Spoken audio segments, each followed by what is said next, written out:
Ganda ng mga paligid ngayon. Sa Timiyang, naglagay na siya ng mga tanim. Ayan. So tomorrow, magpa-tractor kami.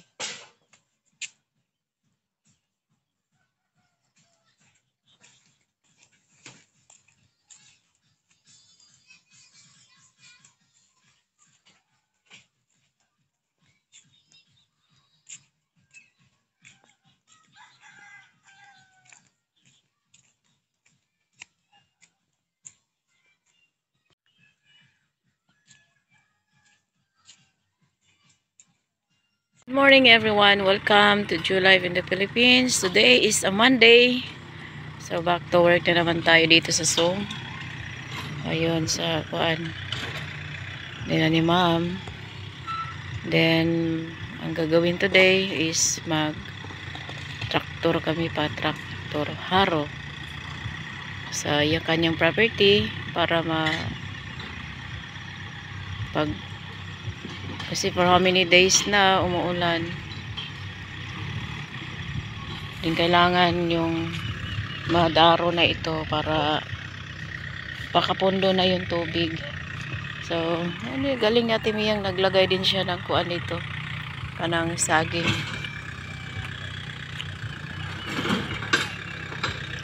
Then ito siya, mga kamote, buhay na, sandali oh. Ito yung kamote yung pinabuhay namin dahil maganda ito. Maganda rin to sa isda. Ayan, tinula. Talbos.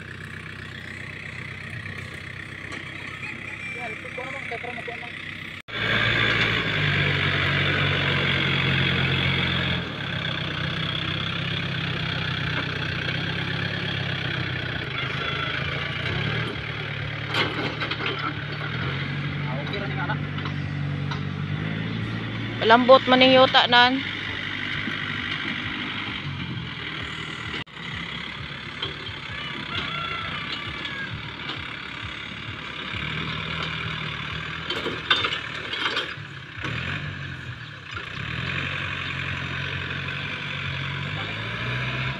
Ha?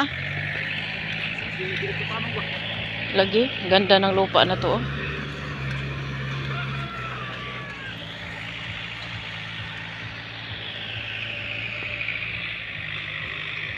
So this itong area na ito, napaka-green. Green na siya dahil simula nung umulan, nabuhay ang damo. Then pupunta tayo dito sa kabila. Ito muna, di ko muna to iparararo kasi mas maganda pag dumating si ma'am, siya yung magdesisyon. Okay. Punta muna tayo dito. So meron na nakatanim na dito sa Timiyang ng papaya, kamatis, okra. Ayan. Mga saging. Oops. Mga boundary. So marami pa kaming lalagay na ano. Mamaya na ako maglagay ng talbos. Yun, talbos kasi I think mga 2 weeks. Ano na siya agad. Buhay na. Start muna tayo dito. Bali dito, gawin na lang tong garden siguro. Punta tayo dito. So, mainit na. Mainit.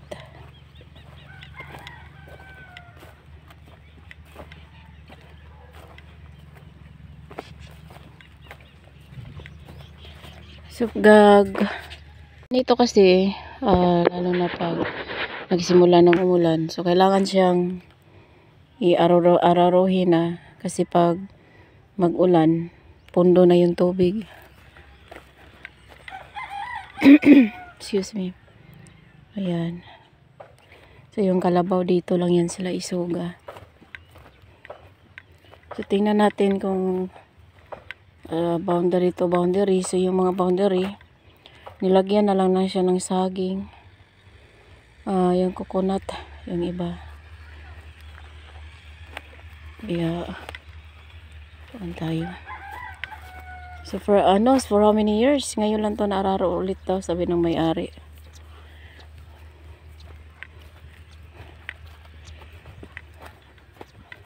Ang importante na araro siya kasi pag maulan, na. Ngi. Ngi.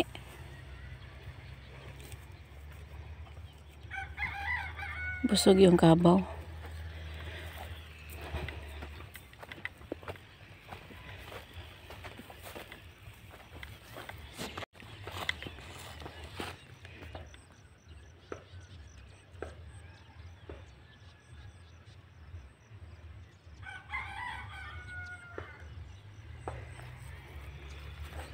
Sa ngayon, nag-rent po na kami ng tractor for temporary.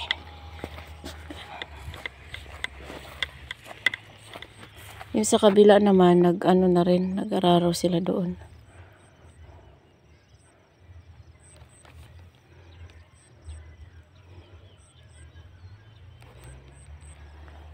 Dito wala pa.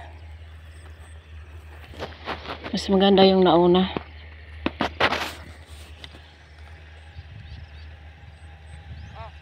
Oh. Oh. So, sabi ni Perry pag malatubigan na ito, maganda na. Mapundo na yung tubig, no?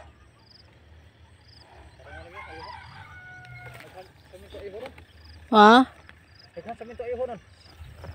Dagang ayuhonon. Ito kasi pag ganito nan. Pag inani ko ani siya katong murang naikuan ba para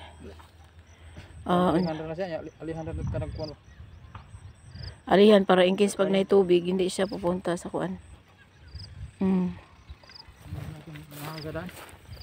Gi pamahaw ni mas kuya.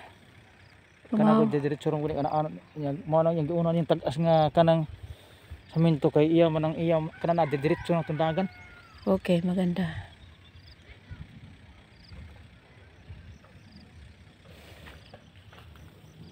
So doon na siya kay Lenlen. Sana pagkatapos namin mag-araro ulan na. May dagom na oh. O sige, pagpamahaw mo na isa mo. So yan pa, kainin mo na yung kuan. So sa isang area pa lang ito. Isang area pa lang, wala pa to, hindi pa to tapos. Survey muna tayo.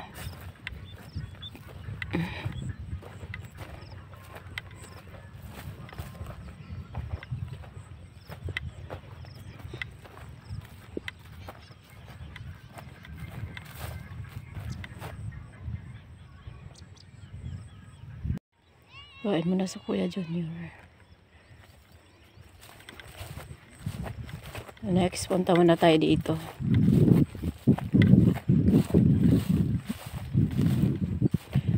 Dumaan lang muna ako sa boundary.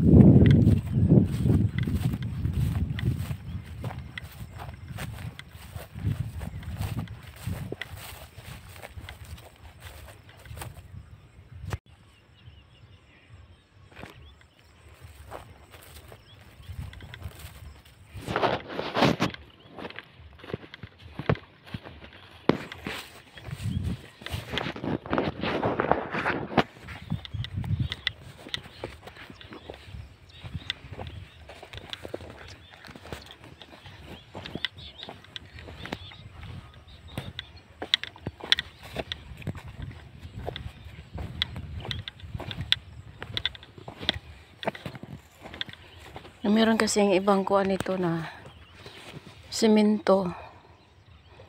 Dapat lalagyan siya ng kuan lupa. Okay.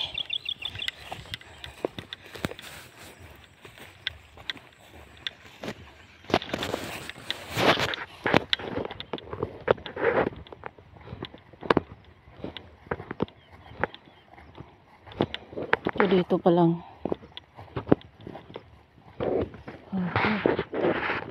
Ayan, doon.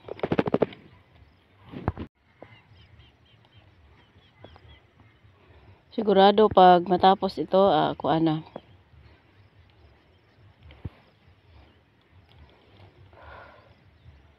Papawisan ka talaga pag maglakad ka galing doon sa bahay. Yung bahay, oh. Tapos hanggang dito.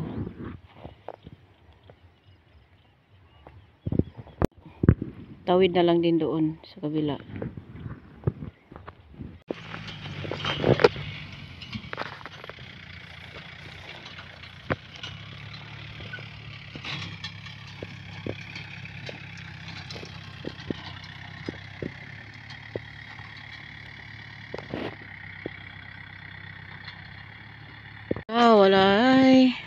Wala di ko masipiyat ara ng ulan. Papunta ng ulan.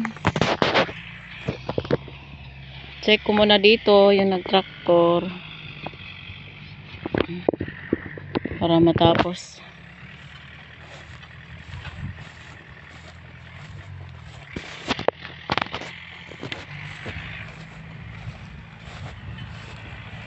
Ulan na, papunta ng ulan.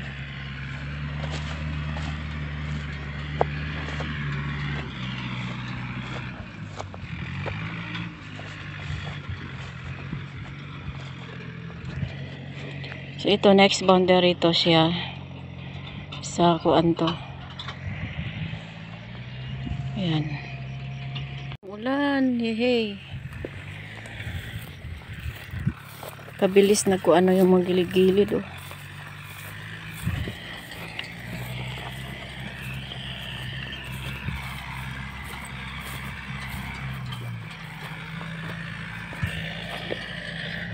Yes. Ulan na. Dilim na, oh.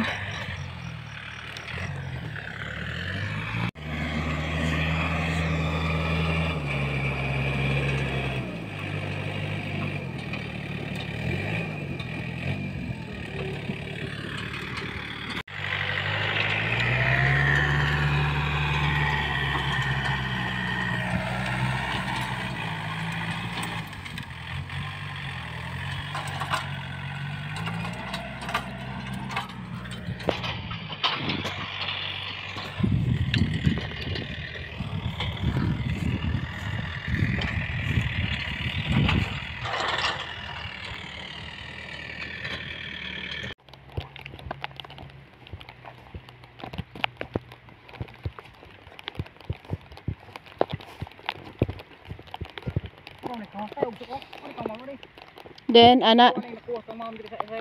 Ha? Ha? Iuntop siya, siyempre, muhon tumuhon. Ah, Matilda! Naghintay sa akin kasi ako uli. Lakaw na tikaw! Lakaw na, una na sa balay. Uli na daw. Lakaw na, dagan dito, dagan. Uli na. Ulan. Wala kang silungan. Ikaw, uli na. Lagyan, dagan dito.